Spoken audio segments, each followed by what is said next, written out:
la sous-commission sur l'Afrique est ouverte. Cette audition a pour but d'examiner les développements consécutifs à la signature historique des accords de Washington entre la République démocratique du Congo et le Rwanda. Je prends la parole pour une déclaration liminaire.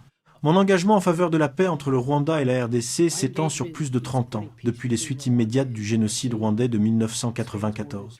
Nous avons même organisé des auditions ici même, car malheureusement, la communauté internationale a totalement failli à sa mission, en particulier Kofi Annan, alors chef de la sécurité. Il avait reçu la note du général Dallaire concernant la situation imminente au Rwanda, mais aucune mesure n'a été prise. Des témoins ont témoigné à ce sujet. Il s'agit donc d'une préoccupation de longue date. Ce sujet a suscité un consensus bipartisan et je suis heureux que cette audition ait lieu aujourd'hui. Nous œuvrons bien sûr à la mise en œuvre fidèle des accords de Washington pour la paix et la prospérité. Cet accord de paix, habilement et brillamment négocié, a marqué le début d'une nouvelle ère dans la région, une ère où la paix par la force est mise en œuvre pour mettre fin à un conflit long, sanglant et coûteux. Réunir les deux parties à la même table de négociation était en soi un événement historique. C'est la première fois dans l'histoire moderne que de tels progrès sont réalisés dans ce conflit. Les accords conclus garantiront des avantages extraordinaires s'ils sont fidèlement appliqués pour la RDC, pour le Rwanda et pour les États-Unis. S'assurer que toutes les parties respectent les engagements pris lors de la signature en décembre est non seulement dans l'intérêt national des États-Unis, mais surtout pour les millions de personnes qui souffrent de la guerre, pour les générations futures d'enfants congolais et rwandais, et pour la mémoire des 6 millions de morts de ce conflit qui dure depuis des décennies, un bilan humain à la fois effroyable et intolérable. Au cours des dernières années, j'ai présidé 11 auditions consacrées exclusivement à la crise politique et à la violence en RDC et au Rwanda.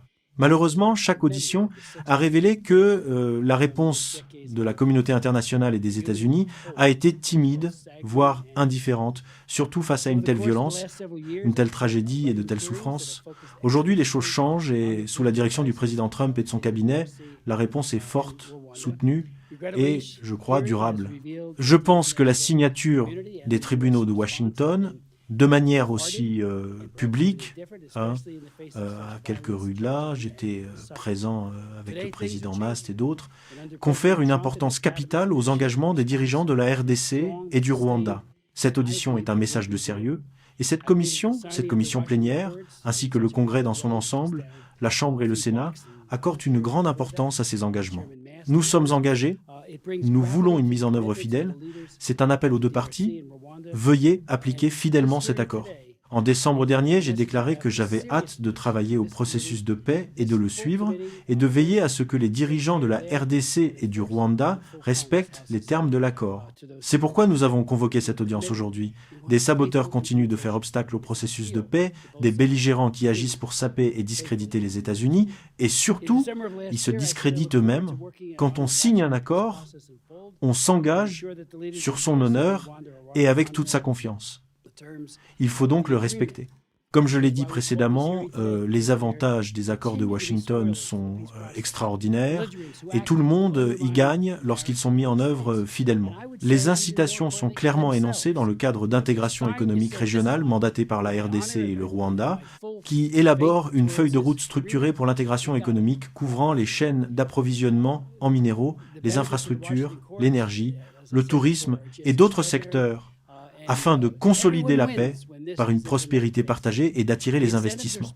Quant à l'accord de partenariat stratégique entre les États-Unis et chacun des gouvernements africains, la RDC et le Rwanda, séparément, ils s'appuient sur le cadre d'intégration économique régionale pour créer un cadre trilatéral plus large qui lie les réformes économiques, la gouvernance des minéraux critiques et la coopération en matière de sécurité aux intérêts stratégiques et aux engagements d'investissement des États-Unis. Cela inclut la lutte contre le travail des enfants et le travail forcé dans l'industrie minière grâce à une transparence totale de la chaîne d'approvisionnement, grâce à une traçabilité rigoureuse et au respect des normes internationalement reconnues afin de garantir une exploitation minière et un approvisionnement responsable. Il est crucial que les accords de Washington comprennent un concept d'opération en 4 phases, approuvé par les deux parties et indispensable au retrait des troupes rwandaises, à condition toutefois que la RDC suive un calendrier coordonné pour éliminer la milice FDLR. Lors d'une audition de cette sous-commission le 5 mai 1998, j'ai noté que le gouvernement rwandais, dirigé par le FPR, avait instrumentalisé la culpabilité de la communauté internationale pour se soustraire aux critiques concernant ses actions. La RDC et le fait que l'accueil des participants hutus au génocide ait engendré des problèmes persistants dans ce pays. Des décennies plus tard, les causes profondes du conflit continuent de faire surface. La présence des FDLR et son idéologie génocidaire restent, à juste titre, la principale préoccupation de sécurité nationale du gouvernement rwandais dans l'est du Congo. Or, aujourd'hui, nous avons de bonnes raisons de croire que des zones connues des combattants des FDLR sont sous le contrôle du M23 et du Rwanda. Et je m'attends à être informé des mesures prises par le M23 et le Rwanda pour démobiliser ces acteurs. Il est insuffisant de dire que le M23 est un groupe indépendant ou qu'il n'est pas parti aux accords de Washington, alors qu'il existe un schéma clair de coordination entre Kigali et ce groupe. L'armée congolaise a également des problèmes avec les FDLR, notamment l'absence de politique claire de relocalisation et de désarmement des individus, qui devraient être considérés comme une menace pour les engagements congolais. En 2008, j'ai visité Goma. À l'époque, les casques bleus se livraient malheureusement à des actes odieux de viol sur de jeunes enfants. L'ambassadeur Swin était responsable de ce déploiement. J'ai tenu 4 auditions à ce sujet. Nous pensions avoir obtenu un accord, une politique des casques bleus de tolérance zéro. La mise en œuvre a été très très lente. Quand les casques bleus ne protègent pas, qui reste-t-il? Et j'étais très très en colère à ce sujet, comme tant d'autres, des deux côtés de l'échiquier politique, les dirigeants.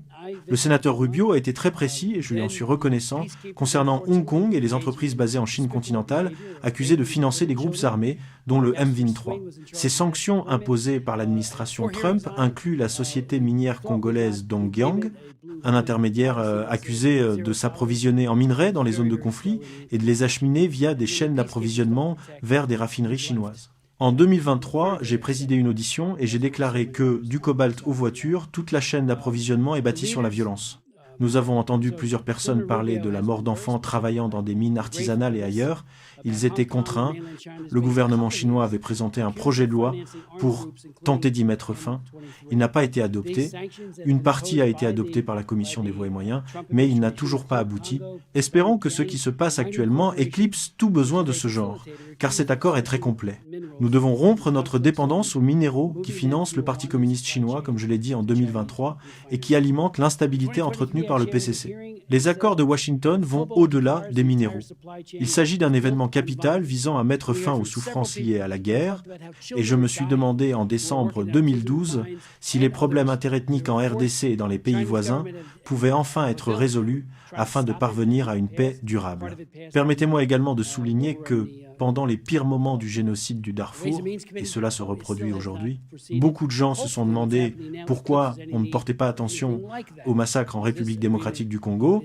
Mataflek est venu témoigner, ainsi que de nombreuses autres personnes, dont Tony Hall, dont l'équipe est présente ici, et qui témoignera lors de notre audition de suivi aujourd'hui. Tant de personnes ont pris la parole et ont demandé « Qu'en est-il de la République démocratique du Congo et du Rwanda ?» Je pense que les accords répondent à cette question de manière très pertinente. Encore une fois, Sarah, merci d'être ici et je vous présenterai officiellement dans un instant. Je cède la parole à Sarah Jacobs, notre distingué membre de la Commission. Merci, Monsieur le Président, d'avoir organisé cette audition très opportune et Madame la secrétaire adjointe Trumpman, merci de témoigner devant notre commission aujourd'hui. La République démocratique du Congo est confrontée à une crise humanitaire sans précédent, avec 7,3 millions de personnes déplacées à l'intérieur du pays et plus de 7000 morts pour la seule année 2025. Plus de 26 millions de personnes souffrent d'une insécurité alimentaire aiguë, mettant leur vie en danger. Il s'agit de l'une des crises humanitaires les plus complexes et les plus anciennes au monde. Si la dernière escalade entre la RDC et le Rwanda a débuté en 2022, le conflit dans l'est de la RDC dure depuis au moins 3 décennies. Les civils sont les principales victimes de ce conflit, pris entre deux feux ou ciblés par des groupes armés. Les violences sexuelles liées à des motifs économiques ont atteint des proportions épidémiques dans l'est de la RDC. Les cas n'ont fait qu'augmenter cette année, tandis que l'impunité des auteurs, notamment le M23, et d'autres groupes armés et forces militaires persistent. Je salue donc l'attention de haut niveau que le président Trump porte à ce conflit, trop souvent ignoré et relégué au second plan. Mais ce conflit, et le peuple de la RDC, méritent une attention et un soutien soutenu de haut niveau, et non une préoccupation passagère qui tombe rapidement dans l'oubli. Je dirais même que les promesses et les déclarations du président, selon lesquelles il aurait déjà mis fin à la guerre entre la RDC et le Rwanda, sonne creux car nous ne constatons absolument ni paix ni stabilité sur le terrain. Je suis également préoccupé par le manque de consultation. L'exclusion de la société civile des communautés locales compromet le processus de paix avant même qu'il ne commence. 5 jours seulement après la signature des accords de Washington entre le président Tshisekedi et le président Kagame sous l'égide du président Trump, le M23, positionné aux côtés des Rwandais le long des lignes de front, a pris le contrôle de la ville stratégique d'Uvira, au sud Kivu. Bien que le M23 se soit partiellement retiré d'Uvira, nous n'avons toujours pas constaté le retrait complet à 75 km d'Uvira, vers Kamnola, comme l'avaient exigé les États-Unis en décembre. Nous recevons désormais des informations faisant état d'attaques de représailles contre les Banyamulenge, une communauté Tutsi congolaise, et d'autres civils accusés de soutenir le M23 par les Wazalendo et d'autres groupes armés. Cela s'ajoute à près d'1 an d'occupation de Goma et de Bukavu par le M23, 2 autres villes extrêmement importantes du Kivu, où les civils ont été victimes d'atrocités, d'exécutions et d'autres exactions. Les 2 parties ont pris des engagements qu'elles n'ont pas respectés. Le Rwanda continue manifestement de soutenir le M23 et de déployer ses propres forces, dont les effectifs sont estimés entre 5 000 et 7 000 soldats dans l'est du Congo, sans compter l'offensive récente à Uvira, en violation de la souveraineté de la RDC. L'armée congolaise, quant à elle, aurait poursuivi sa collaboration avec les forces démocratiques de libération du Rwanda, une milice fondée par les responsables du génocide rwandais de 1994, en violation des accords. Malgré les promesses faites il y a 1 mois par le secrétaire Rubio et l'ambassadeur Waltz d'utiliser tous les moyens à leur disposition pour tenir le Rwanda responsable et garantir le respect des promesses faites par le Rwanda. Au président, l'administration n'a toujours pas annoncé de nouvelles sanctions ni de mesures de responsabilisation à l'encontre du Rwanda ou du M23. Pour moi, c'est très clair. Le Rwanda doit cesser de soutenir le M23 et mettre fin à son occupation de la RDC afin que le peuple congolais puisse enfin s'engager sur la voie de la paix et non sur celle de la guerre. J'exhorte donc l'administration Trump à tenir ses promesses de tenir le Rwanda et les autres fauteurs de troubles responsables, et j'attends avec impatience d'entendre Mme Trautmann sur la manière dont le département compte prendre ces mesures. J'exhorte également l'administration à inclure concrètement la société civile dans le processus de paix afin d'obtenir une véritable adhésion des populations locales aux différents accords commerciaux en cours avec le gouvernement de la RDC et de garantir que les investissements bénéficient réellement au peuple congolais et non pas seulement aux entreprises étrangères et aux élites. Par ailleurs, j'exhorte une fois de plus le président Trump à nommer enfin des responsables de haut niveau pour diriger la politique africaine. 1 an après son entrée en fonction, le président n'a toujours pas nommé de secrétaire adjoint au Bureau des affaires africaines du département d'État. Nous en sommes maintenant à notre 3e haut fonctionnaire à ce poste. Non seulement il n'a pas nommé de directeur principal du Conseil de sécurité nationale pour l'Afrique, mais il a même fusionné la direction Afrique et la direction Moyen-Orient. Je comprends que le conseiller principal Boulos soit en charge de ce dossier, mais sa nomination n'a pas été confirmée par le Sénat et il est également apparemment responsable de la réponse américaine au Soudan, en Libye et au Yémen. Je crains donc qu'il ne puisse consacrer le temps nécessaire au peuple congolais. J'exhorte également l'administration Trump à revenir sur ses coupes budgétaires désastreuses dans l'aide étrangère au pays. Plus tôt, cette année, le secrétaire Rubio a réduit de centaines de millions de dollars l'aide à la RDC dans le cadre de la prétendue révision de l'aide étrangère menée par le président Trump et du démantèlement progressif de l'USAID. Depuis ces coupes budgétaires, plus de 8200 personnes vivant en RDC et atteintes du VIH ont perdu l'accès à des traitements vitaux. L'année dernière, on a constaté une augmentation de 62% des décès dus au choléra. Et tandis que la violence sexuelle liée au conflit a explosé dans l'est du Congo, les réductions de l'aide étrangère ont diminué les services disponibles pour les survivantes, notamment les trousses de soins post-viol. En novembre dernier, le Programme alimentaire mondial a été contraint de réduire de moitié le nombre de personnes qu'il assistait en RDC, passant de 1 million à 600 000 personnes. Ces coupes étaient incompréhensibles à l'époque, et elles le sont encore aujourd'hui, alors que le président parle de la nécessité de la paix et de sauver des vies en RDC. Je voudrais croire que le programme de paix du président est sincère et qu'il aboutira à une paix véritable. Mais il est difficile d'y croire lorsqu'il a affaibli nos outils de politique étrangère et négligés, de consacrer le personnel de haut niveau et les ressources nécessaires pour rendre la paix non seulement possible, mais durable. Pendant ce temps, les Congolais n'ont pas connu la paix. Ils n'ont assisté qu'à une escalade de la violence au cours de l'année écoulée et ils n'ont plus de temps à perdre. Il est urgent d'agir pour que le M23 et le Rwanda rendent des comptes pour leur occupation de la RDC et leur dernière offensive à Uvira.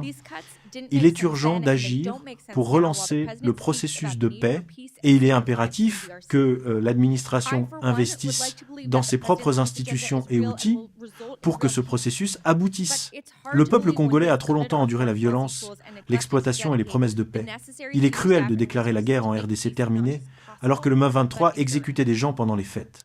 Il est temps que les États-Unis, de concert avec la communauté internationale, se réengagent dans ce processus de paix et fassent preuve de détermination à traduire en justice ceux qui sabotent la paix. J'attends donc avec intérêt les déclarations du sous-secrétaire d'État adjoint Trottmann concernant le plan du département d'État pour atteindre l'objectif du président, instaurer une paix véritable en RDC. Merci, Monsieur le Président Smith. Je vous cède la parole. Merci, Dr. Jackson. Attendez. Qui Monsieur Trottmann? Vous? Qui? Monsieur Trottmann. Je sais. Permettez-moi de dire quelques mots. Oui. Vous êtes sûr? D'accord. Bien. Permettez-moi de vous présenter notre témoin de marque, une personne que nous connaissons très bien au sein de cette commission, Sarah Trottmann, qui occupe le poste de sous-secrétaire d'État adjointe au Bureau des Affaires africaines et coordonne les priorités politiques de l'administration dans les pays d'Afrique centrale. Elle arrive directement du Bureau des Affaires africaines où elle était conseillère principale. Auparavant, elle était directrice des relations gouvernementales de l'organisation One Campaign, où elle a œuvré pour une croissance économique durable dans les pays africains. Elle a également siégé à la Commission des Affaires étrangères de la Chambre des représentants, assise juste au fond de la salle, pendant 5 ans sous la présidence de Michael McCall, plus récemment en tant que collaboratrice professionnelle, et elle a accompli un travail remarquable. Elle est titulaire d'une licence en histoire et en français et d'une maîtrise en violence, terrorisme et sécurité du Queen's College de Belfast en Irlande du Nord, une région qui a malheureusement elle-même connu une part disproportionnée de violence au cours des dernières décennies. Nous avons eu une réunion d'information hier avec M. Boulous, une réunion à huis clos dans le canot. Il a pris tout le temps nécessaire pour répondre à nos questions. Il a été très coopératif, tout comme vous, Sarah. Une grande partie de ce qui a été dit ne peut être reproduite ici, mais je crois que nous avons exhorté l'administration à prendre rapidement des sanctions contre certains individus qui commettent des atrocités et font capoter ce plan.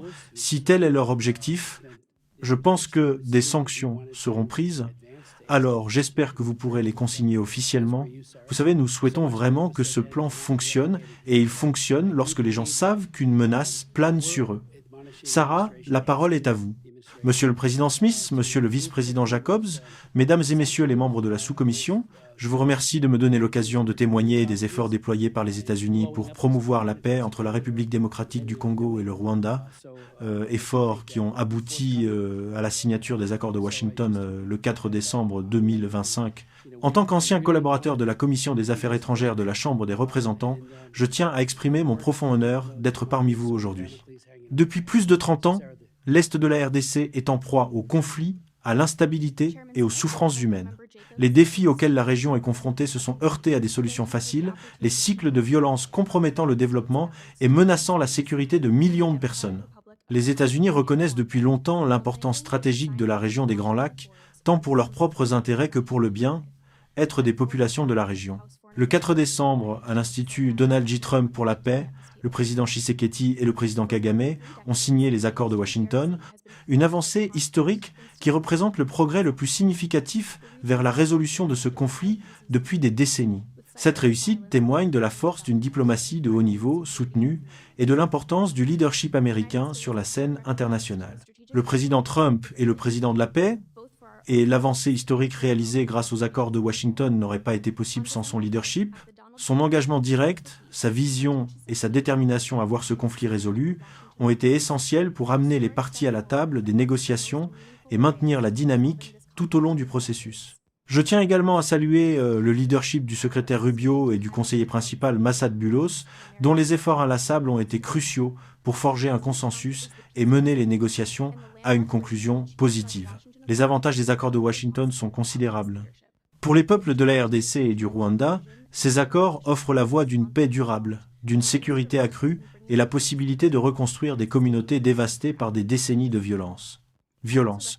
Pour les États-Unis, le président Trump a conçu les accords afin de promouvoir les intérêts américains en matière de stabilité régionale et de favoriser une croissance économique bénéfique tant aux Américains qu'à la région.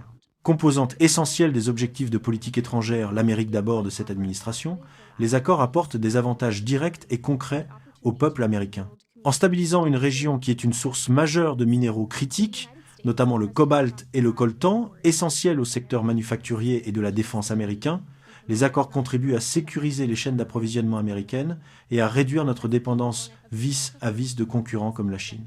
L'accord de partenariat stratégique avec la RDC est un accord juridiquement contraignant, le premier du genre, qui crée les conditions d'investissement américain importants en RDC dans les minéraux critiques et les infrastructures stratégiques clés, et ouvre la voie à la coopération entre les États-Unis et la RDC sur le corridor Sakania-Lobito. Une région des Grands Lacs plus stable signifie moins de besoins d'intervention humanitaire et de missions de maintien de la paix coûteuses pour les États-Unis, ce qui nous permet de concentrer les ressources des contribuables sur les priorités nationales, tout en maintenant le leadership mondial des États-Unis et en sécurisant les chaînes d'approvisionnement. Pour la région, les accords de Washington représentent un nouveau chapitre. Les accords établissent des engagements clairs des deux parties à respecter l'intégrité territoriale, à cesser de soutenir les groupes armés et à coopérer en matière de sécurité des frontières et de développement économique. Les accords prévoient également un cadre solide de suivi et de mise en œuvre. Les États-Unis, le Qatar et l'Union africaine jouent un rôle central dans la médiation et la supervision future. Nous savons que la paix est fragile et que notre travail ne s'arrête pas à la signature des accords. À mesure que nous avançons, nous restons concentrés sur le travail difficile de mise en œuvre. Nous travaillons en étroite collaboration avec nos partenaires de l'Union africaine, des Nations unies, du Qatar et d'autres acteurs régionaux et internationaux pour garantir que les engagements se traduisent par des actions concrètes sur le terrain. Cela inclut le soutien aux pourparlers menés par le Qatar entre la RDC et le groupe armé M23, le renforcement de l'architecture de médiation de l'UA et la mobilisation de ressources pour le relèvement post-conflit, en partageant le fardeau avec nos partenaires. Nous veillerons à ce que les promesses faites à Washington soient tenues, que le processus de paix produise des résultats concrets afin que les populations de la région constatent des améliorations tangibles dans leur vie et que les conditions propices à une augmentation des investissements américains soient réunies. La responsabilité et la reddition de comptes sont essentielles à chaque étape et ceux qui menacent la paix seront tenus responsables. Comme l'a dit le secrétaire Rubio, nous prendrons des mesures pour garantir que les promesses faites au président soient tenues. En conclusion, je tiens à remercier la sous-commission pour l'attention qu'elle porte à cette question cruciale et pour son soutien à nos efforts dans la région des Grands Lacs. Les accords de Washington constituent une réalisation historique, mais ils sont aussi un appel à l'action. Grâce à un leadership et un partenariat continus, nous pouvons contribuer à bâtir un avenir de paix et de prospérité pour la RDC, le Rwanda et les États-Unis. Merci. Je suis à votre disposition pour répondre à vos questions. Merci beaucoup pour votre témoignage, mais surtout pour votre leadership au quotidien sur cette question cruciale. La MONUSCO a été reconduite avec un effectif de 11 000 soldats et personnels, et lorsque j'ai rencontré ces troupes par le passé, notamment lorsqu'elles faisaient malheureusement l'objet d'accusations graves, j'ai eu l'impression qu'elles ne quittaient pas souvent leur caserne pour tenter de désamorcer les hostilités. Je me demande si vous avez des suggestions sur la manière dont elles pourraient être plus efficaces. Sont-elles efficaces actuellement ? Il semble que des violences continuent de se produire de manière très concrète. Je me souviens avoir visité un centre de santé chrétien en RDC, près de Goma, où de nombreuses femmes qui avaient été victimes de viols collectifs horribles, utilisés comme arme de terreur, 00 30 16 07 à 00 30 46 15, intervenant 3, des vies brisées, retrouvaient espoir grâce à la foi et aux soins prodigués dans cet établissement. J'ai été émerveillé par la façon dont elles retrouvaient l'espoir, car je pouvais voir que certaines femmes qui arrivaient n'avaient plus aucun espoir, mais grâce à l'amour qui leur était témoigné. Il y a beaucoup de soutien, notamment de la part d'organisations religieuses, pour ces victimes, et je me demande ce que nous pourrions faire de plus pour les aider. Mais en ce qui concerne l'accord, et je l'ai dit il y a un instant, j'espère il faut qu'il y ait une intensification des efforts, ou simplement une affirmation claire de notre détermination. Je pense que personne ne peut douter de la sincérité du président à ce sujet. Il y tient vraiment. Vous avez tous accompli un travail formidable en élaborant toutes ces stratégies interconnectées. C'est un véritable engagement, un travail acharné, et vous l'avez accompli. Et lorsque l'une ou l'autre des parties, ou certaines d'entre elles, ne respectent pas cet engagement, il ne faut pas blâmer la personne qui les a réunis et qui a rassemblé tout le monde dans cette pièce. Plusieurs salles, à plusieurs reprises, pour tenter de conclure un accord. J'espère donc qu'une véritable sanction sera infligée à ceux qui fomentent la fin de cet accord, en permettant au M23, par exemple, de commettre les atrocités qu'il a commises. Je me demande aussi, et je vous prie de bien vouloir le noter, si l'UA joue un rôle actif dans ce processus. Elle dispose de grandes capacités diplomatiques et l'ONU est également présente sur place de diverses manières, notamment avec des casques bleus. J'espère simplement que vous faites votre travail pour protéger les civils innocents. Merci beaucoup, Monsieur le Président, pour ces questions. Pour commencer par la MONUSCO, nous estimons que la MONUSCO est actuellement la seule force déployée dans l'Est de la RDC à avoir la capacité de soutenir les accords que nous avons signés. Nous comptons donc sur la MONUSCO pour fournir un soutien logistique aux mécanismes de surveillance du cessez-le-feu que nous mettons en place en coordination avec la conférence internationale sur la région des Grands Lacs et son propre mécanisme. Nous discutons donc de la manière dont la MONUSCO peut être plus utile pour faire respecter les accords, et notamment l'accord cadre de Doha. Lors du renouvellement le plus récent de son mandat, nous avons été heureux de constater que le mandat de la MONUSCO l'autorise explicitement à soutenir ces accords. Le secrétaire Rubio a d'ailleurs financé la MONUSCO lors de la dernière allocation de fonds. Les États-Unis restent donc déterminés à soutenir la MONUSCO et à lui permettre de jouer un rôle plus efficace dans l'Est de la RDC. Cela dit, nous constatons d'importantes entraves aux capacités de la MONUSCO. Nous constatons que le M23 entrave les mouvements de la MONUSCO et sa capacité à protéger les civils. C'est un point sur lequel nous continuons d'insister. Nous souhaitons bien sûr que la MONUSCO soit plus efficace, notamment en matière de protection des civils. Nous continuerons donc à discuter du rôle de cette force. En ce qui concerne la mise en œuvre des accords, comme vous l'avez mentionné, nous avons la ferme intention de tenir responsables tous ceux qui entravent le processus de paix. Nous avons bien sûr apprécié l'implication personnelle du président Trump dans la signature des accords le 4 décembre. Le président est à juste titre fier des progrès que nous avons accomplis sous sa direction au cours de l'année écoulée pour mettre fin à ce conflit. Cela étant dit, nous savons que la paix est un processus complexe. Et le secrétaire Rubio a déclaré immédiatement après la signature que nous avions un accord et que cet accord devait maintenant être respecté. Il a donc mis l'accent sur la responsabilité des parties, comme vous l'avez dit, de respecter leurs engagements. Il a également déclaré que, comme dans tout conflit, il y aurait des hauts et des bas dans cette mise en œuvre. Mais il a clairement indiqué, et je tiens également à le préciser aujourd'hui, que nous maintiendrons le cap.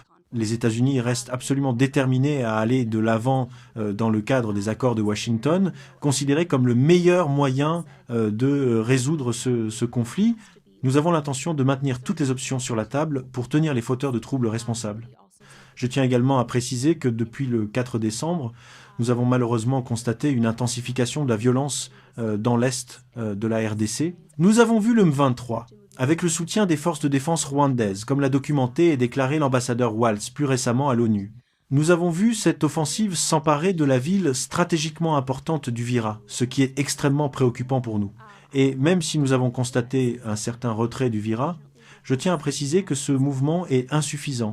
Nous avons clairement indiqué qu'un retrait plus important vers le nord, avec le retour des troupes rwandaises vers les frontières du Rwanda et le retrait du M23 beaucoup plus loin, au moins jusqu'à leurs anciennes positions, et leur réengagement dans le processus de Doha est nécessaire. Nous devons absolument constater ces mesures et toutes les actions que nous prendrons pour y remédier seront calibrées pour modifier les comportements.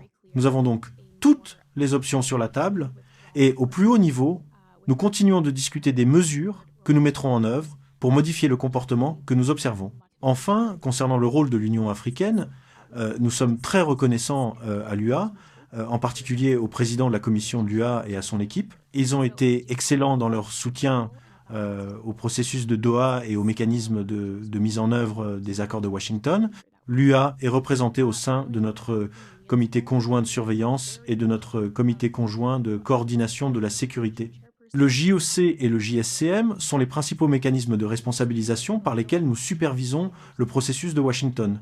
Et l'UA y est présente et très active et nous apprécions sa contribution. Le président du Togo est également désigné comme médiateur de l'UA pour ce conflit.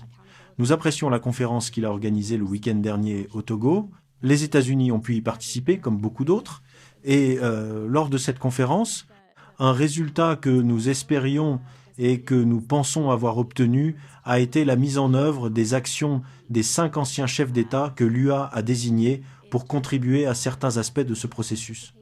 L'un de ces aspects est l'engagement de la société civile. Je suis donc tout à fait d'accord avec ce qui a été dit. Nous entendons dire que l'engagement de la société civile est essentiel à une paix durable et nous espérons vraiment que l'UA pourra prendre ses responsabilités et jouer un rôle de premier plan à cet égard. Avant de céder la parole aux membres le plus anciens, nous avons nous aussi des obligations à remplir à la Chambre des représentants et au Sénat. Nous vous remercions pour ce que vous faites. Je sais que cela doit être terriblement angoissant de voir tout ce travail acharné mis en péril. Je pense. Vous savez, à la loi Magnitsky mondiale, devinez qui l'a promue? Moi. Elle est issue de la loi originale sur la démocratie en Biélorussie, que j'ai élaborée en 2004, alors que tous ces gens disaient « Oh, ne faites pas ça, ne sanctionnez pas Loukachenko ». Eh bien, nous l'avons fait. Cette loi a été signée par George W. Bush en 2004 et nous avons obtenu la libération de nombreux prisonniers et nous avons dit « Nous ne plaisantons pas. Vous ne pourrez pas faire des affaires ici. » Et c'est le fondement de toute la loi Magnitsky mondiale qui est issue de la loi sur la démocratie en Biélorussie. Et je vais m'efforcer d'élaborer une législation spécifique à chaque pays pour aider le président à obtenir le respect des engagements pris par ces pays, car il le fait déjà concernant ce à quoi ils ont consenti. Et, encore une fois, je ne le répéterai jamais assez, lorsque vous signez un accord, vous engagez votre honneur, puis vous ne faites rien, ou vous fermez les yeux et vous laissez certaines choses se produire. Je parle des acteurs individuels dans les deux pays, en particulier le M23. Nous devons nous impliquer davantage, nous aussi en tant que Congrès, et je comprends l'initiative. Merci. Ayo, merci Monsieur le Président. Dash Travman, merci encore. Bien que j'apprécie l'attention que le président Trump porte à cette guerre, je pense qu'il reste encore beaucoup de chemin à parcourir avant que la paix ne soit réellement instaurée dans l'Est du Congo. Même après la signature des accords de Washington le mois dernier, le M23 et les forces de défense rwandaises ont pris le contrôle d'Uvira lors de leur 3e offensive dans les Kivu en 2025. Ainsi, même si j'ai été heureux de voir les messages fermes du secrétaire Rubio et de l'ambassadeur Waltz à l'égard du Rwanda, notamment qu'ils utiliseront les outils à leur disposition pour tenir le Rwanda responsable, nous n'avons encore vu aucun de ces outils déployés près d'un mois plus tard. Quelles mesures punitives, y compris des sanctions, les États-Unis sont-ils prêts à prendre contre le Rwanda et le M23 pour les contraindre à se retirer complètement à 75 km d'Uvira, comme l'ont demandé les États-Unis, et pour les tenir responsables de la violation des accords de Washington? Merci, monsieur le membre de la Commission, de me donner l'occasion d'aborder ce point. Comme je l'ai mentionné, nous maintenons toutes les options sur la table pour inciter à un changement de comportement et encourager le Rwanda à respecter ses obligations en vertu des accords de Washington. Nous continuons de croire que les accords de Washington sont viables et qu'une fois que nous serons revenus à une situation de conformité, nous pourrons poursuivre notre suivi de ce processus. Y a-t-il un calendrier précis pour la mise en œuvre de conséquences concrètes? Bien sûr. Nous continuons de discuter au plus haut niveau des conséquences qui pourraient être imposées. Je tiens à préciser que nous avons été très clairs sur le fait que cette question affecte tous les aspects de nos relations bilatérales. Nous serions beaucoup plus avancés dans la mise en œuvre de notre protocole d'accord économique bilatéral et d'autres accords et arrangements bilatéraux avec le Rwanda sans cette grave erreur de jugement. Nous continuerons donc à exercer des pressions par tous les moyens, d'accord, mais vous ne pouvez pas me donner de calendrier précis quant à la date à laquelle nous verrons des conséquences concrètes. Ces décisions ne relèvent pas de ma compétence, mais nous continuons d'en discuter. Très bien. Et comme vous le savez, les forces des FARDC et des Wazalendo sont entrées dans Uvira. Comment les États-Unis collaborent-ils avec le gouvernement congolais pour assurer le retour de l'administration civile dans la ville plutôt qu'une gouvernance militaire? Merci de votre attention à la situation à Uvira. Nous avons constaté que les forces des FARDC sont rentrées dans la ville et ont progressivement repris le contrôle. Avant tout, nous insistons sur la nécessité de protéger les civils et nous sommes très préoccupés par les dangers persistants auxquels les civils pourraient être confrontés. Nous l'avons donc clairement indiqué au gouvernement de la RDC et nous continuons de discuter avec lui des questions de gouvernance locale dans toutes les régions de l'Est de la RDC. D'accord, mais nous n'avons pas encore de calendrier précis pour le retour à une administration civile de la ville. Comme nous évaluons encore la situation dans la ville, l'endroit où le M23 s'est effectivement retiré et le degré de contrôle des FARDC sur la ville, nous sommes toujours en discussion. Très bien. Mon bureau reçoit des informations faisant état d'objections et d'attaques de représailles contre les Bonia Malungwe à Uvira, menées par les Wazalando et d'autres éléments armés non identifiés. Quelles mesures les États-Unis prennent-ils pour atténuer les risques pour la protection des civils dans les communautés touchées par le conflit à Uvira et dans ses environs? Merci pour cette question. Nous restons en contact étroit avec le gouvernement de la RDC et insistons sur l'importance de protéger les civils. Nous utilisons également les canaux de communication avec d'autres groupes, notamment les Wazalando, pour souligner que les représailles sont inacceptables dans ces communautés. Je pense que c'est le bon moment pour aborder également la question d'accès humanitaire. Malheureusement, nous constatons toujours des obstructions aux efforts humanitaires de la part de toutes les parties, ce qui nuit considérablement au reportage que nous sommes en mesure de réaliser sur la situation sur le terrain, et bien sûr, cela affecte l'aide que les communautés dans le besoin peuvent recevoir. C'est pourquoi nous continuons de faire pression sur toutes les parties pour qu'un accès humanitaire sans entrave soit possible dans ces zones. Très bien. Je voudrais maintenant aborder l'importance de la société civile. Je suis heureux que vous ayez reconnu son importance. Je me réjouis d'apprendre que l'Union africaine prévoit des consultations. Mais quelle est votre réponse aux critiques formulées par des personnalités de l'opposition congolaise et de la société civile, notamment le lauréat du prix Nobel Denis Mukwege, selon lesquelles le processus de paix soutenu par les États-Unis aurait en réalité récompensé le Rwanda par des promesses d'investissement américains pour son attaque contre la RDC? Merci. Nous continuons de dialoguer avec la société civile, en particulier au niveau de nos ambassades. Nos ambassades sont très impliquées auprès des groupes locaux, notamment dans l'élaboration du cadre d'intégration économique régionale. Elles ont consulté divers groupes pour développer cet aspect économique clé de ces accords. Nous comptons sur l'Union africaine pour jouer un rôle essentiel afin de placer la voix de la société civile au premier plan de la mise en œuvre. Nous savons que c'est crucial pour une paix durable et nous espérons sincèrement que ce sera l'un des objectifs que l'UA pourra atteindre. Je crois que c'est tout pour le moment. Bien. Je pense que la plupart des représentants de la société civile avec lesquels j'ai discuté contestent l'évaluation selon laquelle ils ont été impliqués dans ce processus.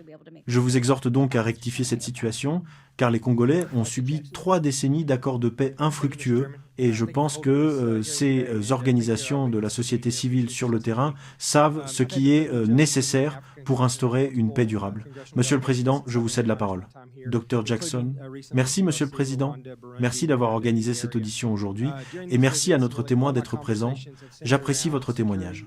J'ai eu le privilège de me rendre sur le continent africain à plusieurs reprises au sein de délégations du Congrès depuis mon entrée au Congrès, notamment récemment en RDC, au Rwanda, au Burundi et en Ouganda.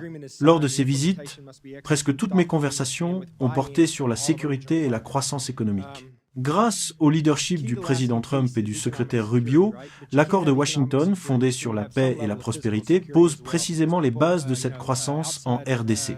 Maintenant que l'accord est signé, sa mise en œuvre doit être menée avec discernement et avec l'adhésion de tous nos partenaires régionaux.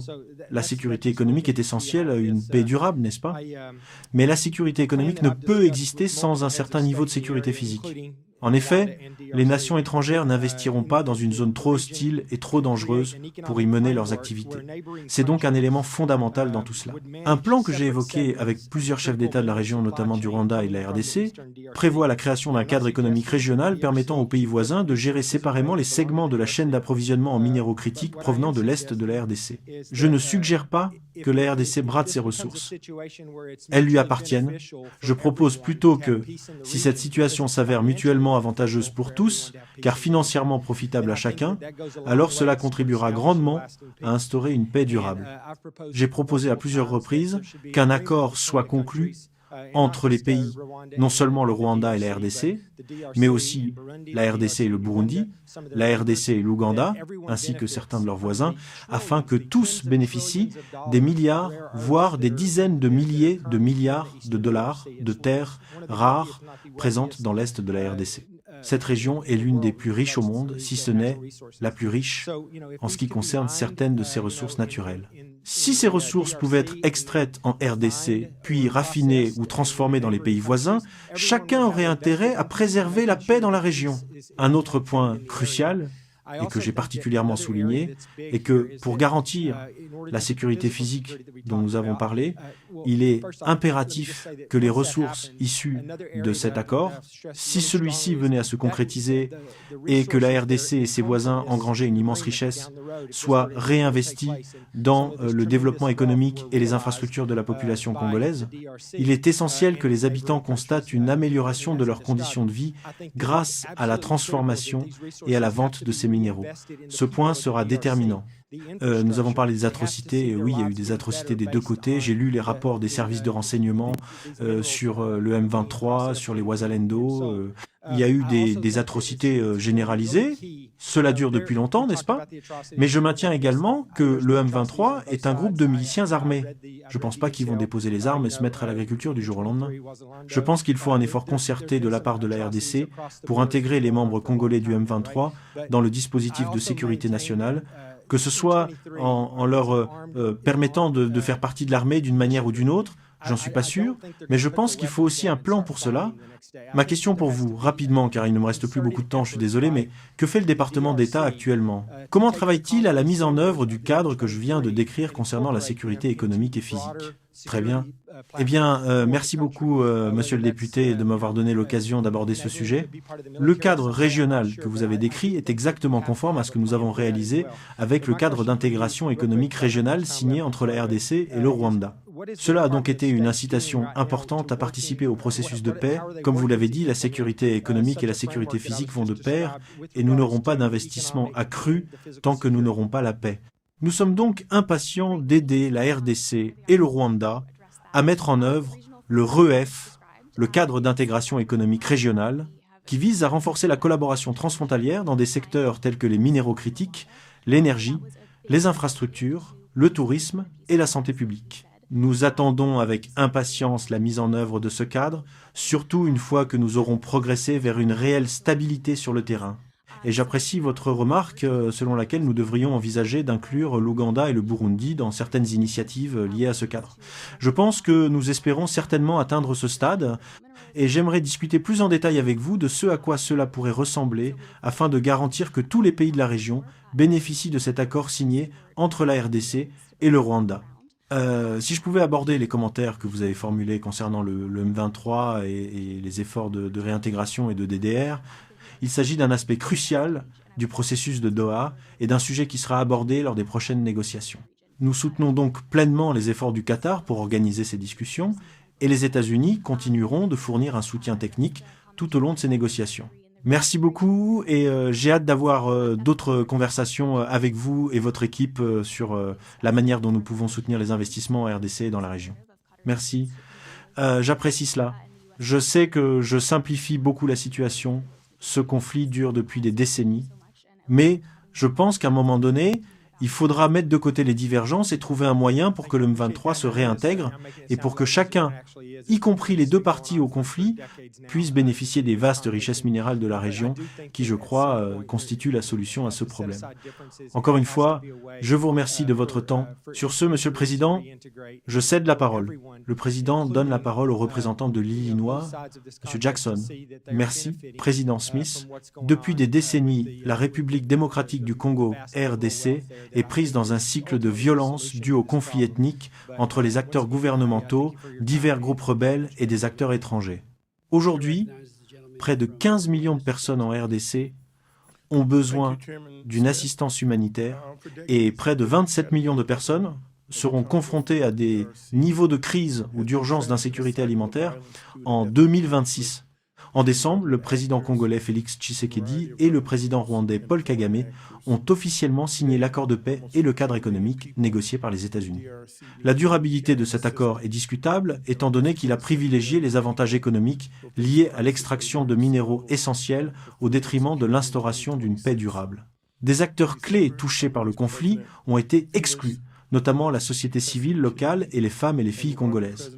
Et les acteurs et parties au conflit ayant une influence déstabilisatrice, tels que le mouvement du 23 mars, 9-3, n'ont pas été impliqués. Au cours de l'année écoulée, l'administration a mis fin au programme de prévention et de résolution des conflits et des atrocités dans le pays, qui contribuait à améliorer les moyens de subsistance et à promouvoir la stabilité autour des minéraux stratégiques, ce qui a, en retour, sapé la stabilité et menacé le succès des efforts de paix menés par les États-Unis. Par ailleurs, la réorganisation du département d'État a entraîné la suppression de bureaux clés axés sur la prévention des conflits et des atrocités, tels que le Bureau des opérations de conflit et de stabilisation et le Bureau du secrétaire aux affaires mondiales des femmes. Pour s'attaquer efficacement et durablement aux causes profondes de la violence, face à l'instabilité en RDC, l'administration Trump doit soutenir des programmes et associer divers acteurs locaux, renforcer les capacités de prévention et de résolution des conflits, réagir aux atrocités et s'attaquer à l'impact disproportionné que ce conflit de longue date a sur les femmes et les filles.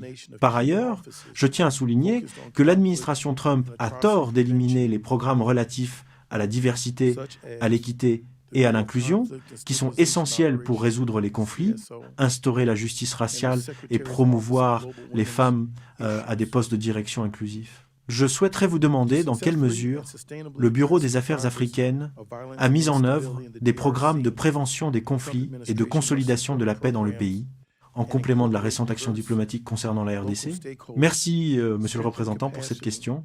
Je tiens à préciser que nous menons de nombreux programmes d'assistance, principalement d'aide humanitaire vitale, en RDC. Le secrétaire Rubio a clairement indiqué que nous resterions le principal donateur d'aide humanitaire vitale au monde et que nous utiliserions l'aide étrangère pour soutenir nos priorités stratégiques. La RDC est clairement une priorité stratégique et le rétablissement de la stabilité et de la paix dans la région est une priorité pour le président Trump. Nous sommes donc déterminés à poursuivre ces programmes d'assistance. J'ajouterai que nous continuons à mettre en œuvre des programmes, notamment ceux qui offrent une protection et des services médicaux aux femmes et aux filles, ainsi que d'autres programmes axés sur la protection des populations vulnérables. Nous sommes parfaitement conscients que les femmes et les filles sont extrêmement menacées dans l'est de la RDC et nous poursuivrons nos efforts de protection. Y a-t-il une raison particulière pour laquelle le plan de paix de la Banque américaine n'était pas inclusif, la société civile, y compris les organisations de femmes, n'ayant pas été associées aux discussions officielles? Merci beaucoup de me donner l'occasion d'aborder ce point. Nous avons bien inclus la société civile dans les consultations, notamment dans le cadre du cadre d'intégration économique régionale, et nous souhaitons poursuivre ces échanges afin de déterminer comment mettre en œuvre ce cadre et encourager les investissements dans la région. Nous comptons sur l'Union africaine pour jouer un rôle plus important et donner la parole à la société civile afin de nous aider à mettre en œuvre ces accords. Nous sommes donc impatients de dialoguer avec ces groupes, en particulier en coordination avec l'UA.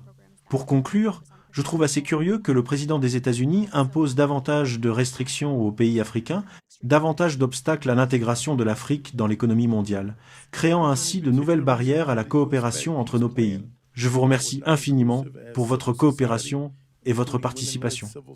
Je vous rends la parole, Monsieur le Président. Merci. Monsieur Chetki. Merci au président Smith et à la membre de rang Jacobs d'avoir organisé cette audition. Merci à notre témoin d'être présent. Juste un petit contexte pour les civils congolais vivant en RDC. Le véritable test des accords de Washington est assez simple. Il ne s'agit pas de savoir si le président déclare la paix, mais si la vie devient plus sûre, plus digne et plus économiquement stable dans les communautés locales. Aujourd'hui, plus de 70% des civils congolais vivent dans une extrême pauvreté. Plus de 1100 écoles et lieux d'apprentissage ont été endommagés ou transformés en abris et plus de 1,6 million d'enfants sont déscolarisés dans tout l'est de la RDC. Près de 25 millions de personnes sont confrontées à des niveaux élevés d'insécurité alimentaire aiguë.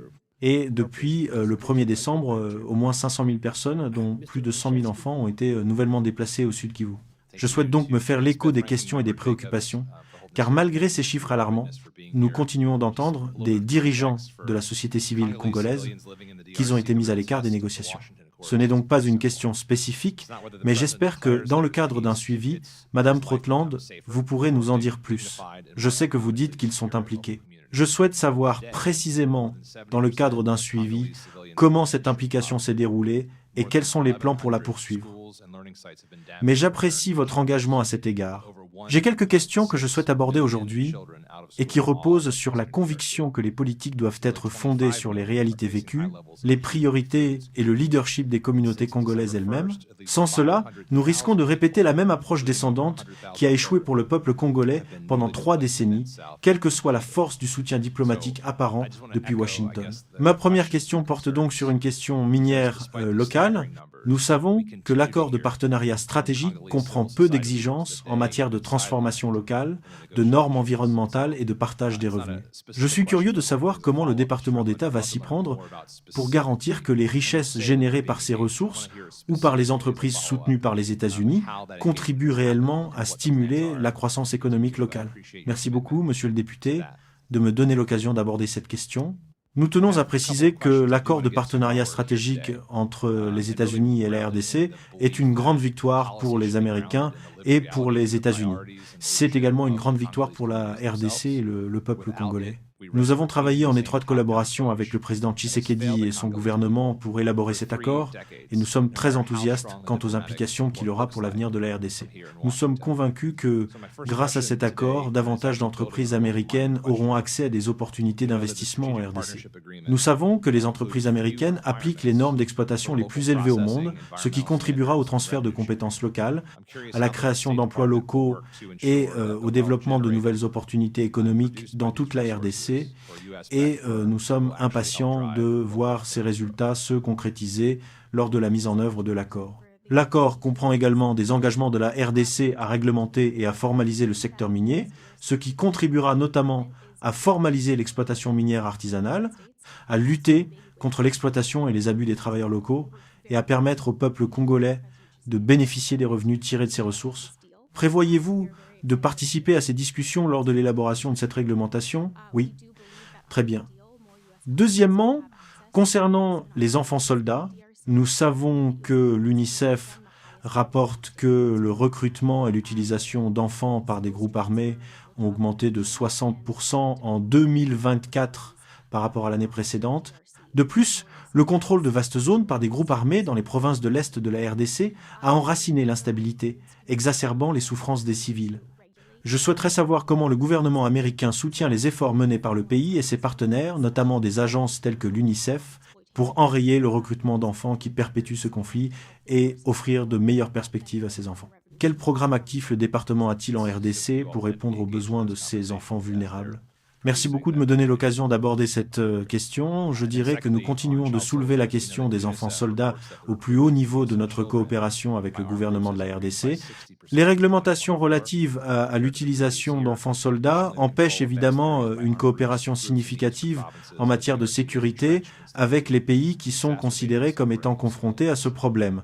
Ainsi, en signant le protocole d'accord bilatéral de sécurité entre les États-Unis et la RDC, que nous avons établi le 4 décembre, nous avons clairement indiqué que, pour sa mise en œuvre, nous suivons évidemment la réglementation américaine et l'utilisation d'enfants soldats reste une source de grave préoccupation pour nous sur le territoire de la RDC. Nous continuerons donc à travailler sur cette question.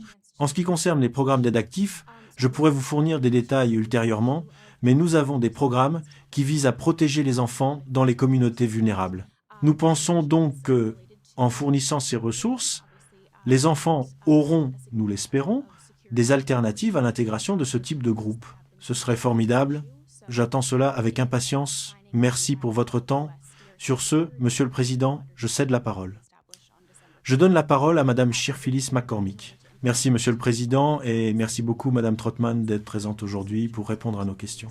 Mes électeurs ont exprimé leur souhait de renforcer la coopération avec l'Afrique, notamment en matière commerciale. Lorsque cet accord a été conclu, de nombreuses personnes se sont réjouies des opportunités qu'il offrait. La Floride est une porte d'entrée du commerce mondial, abritant d'importants ports et centres logistiques et reliant de plus en plus les marchés américains à l'Afrique.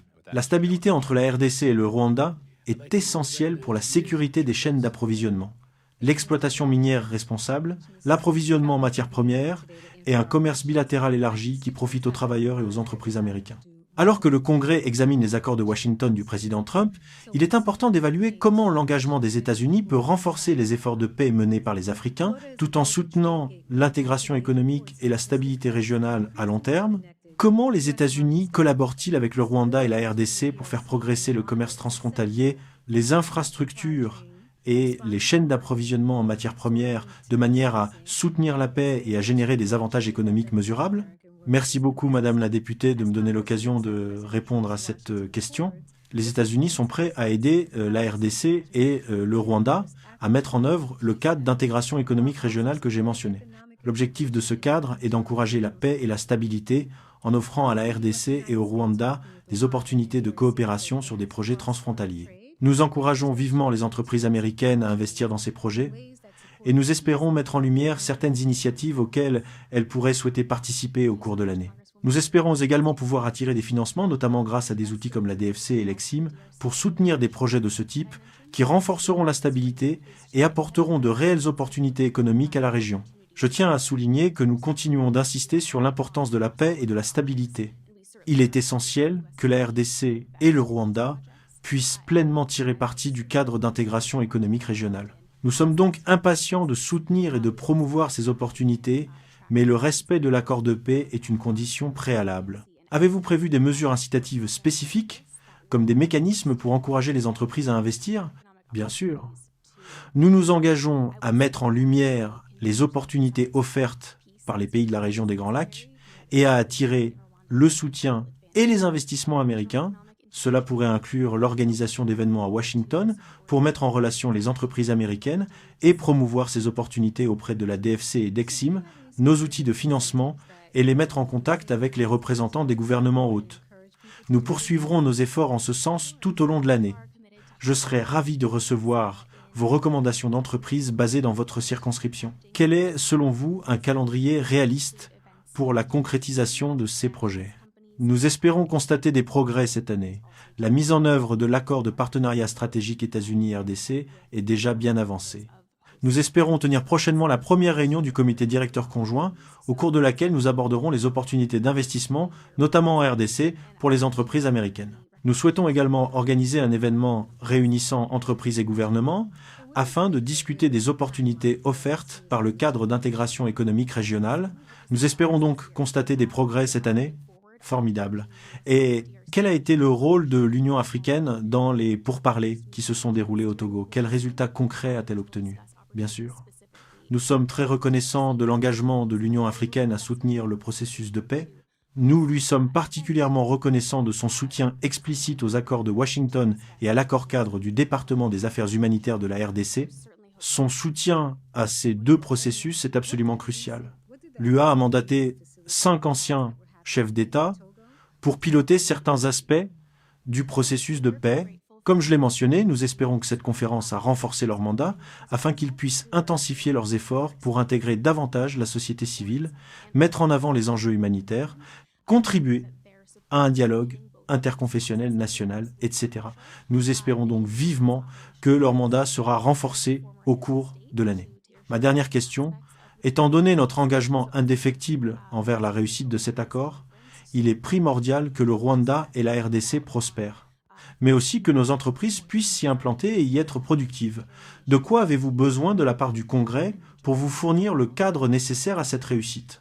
Merci beaucoup pour votre soutien. Nous sommes ouverts à vos idées et à vos suggestions concernant les entreprises susceptibles d'investir dans ce cadre. Vos commentaires sont les bienvenus. De plus, nous espérons organiser des événements à Washington et nous serions ravis de votre participation. Je resterai en contact avec votre équipe concernant les opportunités futures. Organisez-vous uniquement des événements à Washington. Si vous pouviez venir en Floride, nous avons un climat idéal pour cela. Si nous pouvions vous convaincre, ce serait formidable. San Diego est également très agréable. Mais nous serions ravis d'accueillir des événements en Floride. Nous organisons régulièrement des événements pour développer nos activités en Afrique, et cela rencontre un vif succès. Nous serions ravis de contribuer à soutenir et à faire avancer cette initiative. Merci beaucoup d'être présent. Quelques questions supplémentaires et je cède la parole à mon collègue le plus ancien. Et je crois que le Dr Jackson avait une ou deux questions. J'ai lu les 2 déclarations soumises par les pays respectifs. Elles sont excellentes et très complètes. Dès le départ, les 2 pays ont tenu à exprimer leur profonde gratitude aux États-Unis d'Amérique et au président Donald Trump pour avoir facilité l'accord de paix et de prospérité du 25 décembre. Pour la première fois de l'histoire, écrivent-ils, un président américain s'est personnellement impliqué pour mettre fin à l'agression soutenue par le Rwanda dans la guerre dans l'est de la RDC. Sans objection, cette déclaration complète sera consignée au procès-verbal. Les Rwandais, par l'intermédiaire de leur distingué ambassadeur, écrivent ensuite « Le Rwanda exprime sa profonde gratitude au président Trump et à son administration pour avoir fait du processus de paix rwandais une priorité et souligne que les accords représentent un progrès significatif vers une stabilité, une sécurité et une prospérité durable dans la région des Grands Lacs. » Il remercie tous ceux qui, du secrétaire Rubio au président Trump, Vance, Massoud Boulis et d'autres, ont rendu cela possible, encore une fois, de belles déclarations pour la plupart. Ils demandent simplement qu'ils les mettent en œuvre, qu'ils tiennent parole. Permettez-moi de vous poser une question. Les groupes religieux que je rencontre régulièrement, des deux pays, Senko, je les rencontre depuis des décennies, il y a beaucoup de fois dans chacun de ces pays des gens qui croient vraiment en Dieu et qui croient au pouvoir du pardon, de la miséricorde et de la réconciliation. Peut être surtout la réconciliation, car c'est ce dont on a le plus besoin. Je me demande dans quelle mesure nous collaborons avec eux pour inciter les groupes religieux à faire davantage. Je me souviens avoir rencontré à plusieurs reprises Rick Warren de l'église Saddleback, qui entretenait une relation personnelle très étroite avec Kagame. Jim Inhofe, le sénateur, avait une relation très... Il me racontait comment il priait avec le président Kagame. J'étais pas toujours d'accord, mais je lui disais, la paix, dites-lui simplement qu'il y a encore beaucoup à faire. La responsabilité incombe à lui et à l'autre président, Takeshi, de faire davantage. Je me demande si d'autres, le sénateur Rounds, je sais qu'il entretient une relation solide avec Paul Kagame.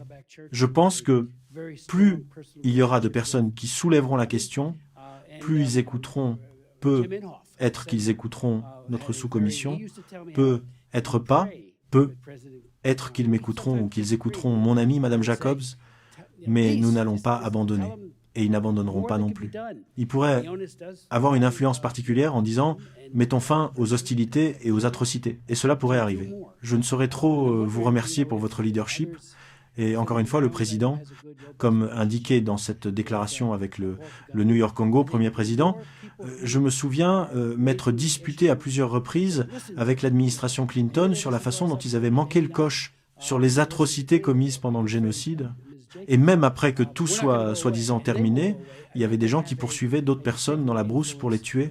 Nous avons eu de très bons témoins qui sont venus nous raconter, par exemple, ce que faisait Refugees International. Ce n'est pas fini. Ils traquent encore des gens. Pourquoi Washington tourne-t-il la page? Je ne pense pas que la page sera tournée tant qu'il n'y aura pas la paix. Et ensuite, nous devrons maintenir cette paix et cette prospérité du mieux que nous pourrons. Je me demande, nous savons que les deux parties s'accordent à dire que les FDLR sont un problème qui profite du statu quo. Peut-être pourriez-vous en parler. Encore une fois, je ne saurais trop insister sur l'importance de la communauté religieuse. Je me souviens avoir eu des réunions à plusieurs reprises au Soudan du Sud avec le président au sujet de son exclusion de l'Église, et ils avaient toutes sortes d'idées sur la manière de promouvoir la paix et la réconciliation, et ils entretenaient des relations distantes avec Salva Kiir. Il en était de même pour lui. J'ai dit, s'il vous plaît, Monsieur le Président, vous avez ici un atout inestimable en la personne de la communauté religieuse. Ils aiment les gens, même ceux qui les persécutent. Pourquoi ne pas utiliser leurs bons offices? J'espère que cela est fait de manière très énergique. Impliquez-les davantage. Je sais que vous le faites déjà, mais tout effort supplémentaire serait le bienvenu. Incitez davantage de nos membres du Congrès qui entretiennent des relations personnelles avec des personnalités comme Kagame à agir davantage. Si vous pouviez aborder ce point, je céderai ensuite la parole à mon collègue le plus ancien et au Dr Jackson. Merci, Monsieur le Président, je pense que vous avez tout à fait raison. Nous apprécions grandement vos efforts et ceux de tous ceux qui ont des contacts avec les représentants de la RDC et du Rwanda pour qu'ils réitèrent l'appel à la mise en œuvre des accords de Washington. C'est la chose la plus importante que nous puissions faire. Continuez à attirer l'attention sur les promesses faites au président Trump et insister sur l'importance de leur mise en œuvre. Je voudrais aborder votre point concernant les groupes religieux. Nous reconnaissons et apprécions bien sûr le rôle important que jouent les organisations religieuses en RDC et au Rwanda. Je pense qu'elles joueront un rôle très important dans les prochains dialogues nationaux. Nous espérons sincèrement que grâce aux efforts de l'Union africaine notamment, leurs voix pourront être prises en compte ainsi que celle de la société civile et de l'opposition politique, afin de créer un véritable dialogue où nous pourrons discuter des problèmes de gouvernance que nous espérons résoudre, en particulier dans l'Est de la RDC. Les questions de gouvernance seront évidemment également abordées dans le cadre du processus de Doha lors des futures négociations. Je dirais également que les groupes religieux sont très importants dans la mise en œuvre de notre aide étrangère. Nous travaillons évidemment en étroite collaboration avec plusieurs groupes en RDC et apprécions vraiment leur soutien alors que nous continuons à fournir cette aide vitale. Je voudrais également aborder votre point concernant les FDLR. Les FDLR représentent une menace légitime. Nous ne le nions certainement pas. On ne peut pas leur permettre d'opérer dans l'est de la RDC. Nous insistons donc auprès du gouvernement de la RDC sur le fait que la neutralisation des FDLR, comme il s'y est engagé en vertu de ces accords, est absolument essentielle et nous souhaitons voir davantage de mesures prises à cette fin. Or, bien que les FDLR représentent une menace légitime, nous ne considérons pas l'avancée du M23, soutenue par les RDF, comme visant réellement à neutraliser les FDLR. Cette avancée a dépassé les zones où une telle confrontation serait justifiée. Par conséquent, tout en reconnaissant l'importance de neutraliser les FDLR, nous devons souligner qu'il s'agit davantage d'une question de non-respect par la RDC de ses obligations au titre de l'accord. Mais cette récente avancée, avec l'implication des RDF, constitue une violation des obligations du Rwanda. Il y a donc une différence dans la manière dont nous traitons ces deux questions. Merci beaucoup, Madame la Secrétaire. Madame Jacobs, merci. Je comprends que la société civile ait été consultée sur le plan de paix, mais je pense qu'il est vraiment important qu'elle soit effectivement incluse dans les processus de paix eux-mêmes, et ce, d'autant plus que les États-Unis concluent des accords dans le cadre de l'accord de partenariat stratégique. Le plan de paix seul ne suffit pas. Je voudrais maintenant aborder la crise humanitaire. Fin décembre, l'administration Trump a annoncé un engagement de 2 milliards de dollars par l'intermédiaire du Bureau des Nations Unies pour la coordination des affaires humanitaires, pour des opérations humanitaires dans 17 pays touchés par des crises, dont la RDC. Madame Trautmann, compte tenu de la crise en RDC et de l'attention que le président Trump porte au conflit, quelle part de ce financement de l'OCHA sera utilisée en RDC? Merci de me donner l'occasion de discuter du mécanisme de l'OCHA. Nous sommes très enthousiastes à l'égard de cette nouvelle approche innovante en matière d'aide étrangère. Nous pensons que, grâce au mécanisme de l'OCHA, nous serons en mesure de réagir plus rapidement aux crises qui surviennent dans le monde et d'être plus stratégiques dans la manière dont nous engageons l'aide étrangère par le biais des mécanismes de financement mutualisés. Bien que nous ayons constaté l'engagement de haut niveau du gouvernement américain envers l'OCHA, je ne sais pas si des niveaux spécifiques par pays ont été fixés. Je me réjouis donc de rester en contact avec votre équipe à ce sujet dès que nous aurons plus de précisions. D'accord. Et compte tenu de l'ampleur des besoins en RDC et dans d'autres pays, l'administration prévoit-elle de verser des contributions supplémentaires cette année? Je dirais que la RDC reste certainement une priorité stratégique pour l'aide américaine. Nous restons déterminés à soutenir les populations dans le besoin et comprenons que cela sous-tend nos priorités économiques et de sécurité. Nous restons donc résolument engagés à fournir une assistance en RDC. D'accord. Je suppose que vous me direz que vous ne disposez pas actuellement des détails permettant de partager les informations sur les programmes humanitaires spécifiques, y compris les niveaux de financement, actuellement en cours dans l'est de la RDC. Je dirais qu'au cours de l'année écoulée, nous avons fourni 191 millions de dollars d'aide vitale en RDC. Cette contribution fait des États-Unis le principal contributeur. Les États-Unis contribuent à hauteur de 30% de la réponse humanitaire en RDC, selon ces chiffres. Alors, pouvez-vous nous transmettre les programmes spécifiques et les montants en dollars? Nous pouvons vous fournir plus d'informations à ce sujet. Merci. Merci. Je voulais également aborder la question du maintien de la paix. Je sais que le président Smith a posé quelques questions, mais comme vous le savez, l'administration Trump a réduit de près de 50% le financement des opérations de maintien de la paix des Nations Unies pour l'exercice 2025 dans le cadre de 2 paquets de réduction budgétaire. En raison de ces déficits de financement, l'ONU a été contrainte de réduire de 25% les effectifs de toutes les missions des Nations Unies, y compris la MONUSCO. Le projet de loi de financement pour l'exercice 2026, récemment adopté par la Chambre des représentants, rétablirait le financement des opérations de maintien de la paix des Nations Unies. Compte tenu de l'importance de la MONUSCO pour la stabilité dans l'est de la RDC, l'administration s'engage-t-elle à fournir un financement complet à la mission? Merci beaucoup de me donner l'occasion d'aborder le financement de la MONUSCO. Comme je l'ai mentionné, le secrétaire a fourni un financement à la MONUSCO cette année et nous souhaitons poursuivre dans cette voie. Un financement complet, nous avons rempli l'obligation des États-Unis, je crois, l'année dernière et nous restons certainement déterminés à évaluer la mission. Comme je l'ai mentionné, nous sommes très heureux que son nouveau mandat apporte un soutien spécifique aux accords de Washington et nous souhaitons soutenir la mission afin qu'elle soit plus ciblée et stratégique dans la réalisation de cet objectif. Et vous engagez-vous à faire en sorte que la MONUSCO ne soit pas contrainte de continuer à fonctionner avec des capacités considérablement réduites? 01 6 11 22 à 01 6 21 02. Intervenant 5, nous restons certainement déterminés à faire en sorte que la MONUSCO puisse s'acquitter correctement de son mandat. Nous sommes évidemment très préoccupés par les contraintes auxquelles elle est confrontée en termes d'accès. Même si elle disposait de tous ses effectifs, l'obstruction que nous constatons est vraiment inacceptable. Par conséquent, bien que nous soutenions son mandat, nous reconnaissons qu'elle n'a pas été en mesure de le remplir.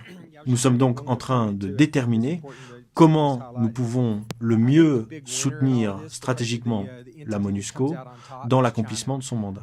De la manière qui nous semble la plus appropriée. Merci, Monsieur le Président. Merci. Et je voulais juste ajouter une dernière remarque qui me semble importante. Je pense que le grand gagnant dans toute cette affaire, l'entité qui en sort renforcée, c'est la Chine. Et je crois que ce phénomène se produit partout dans le monde, et notamment en Afrique, où la Chine prospère dans un environnement caractérisé par l'insécurité et une corruption généralisée.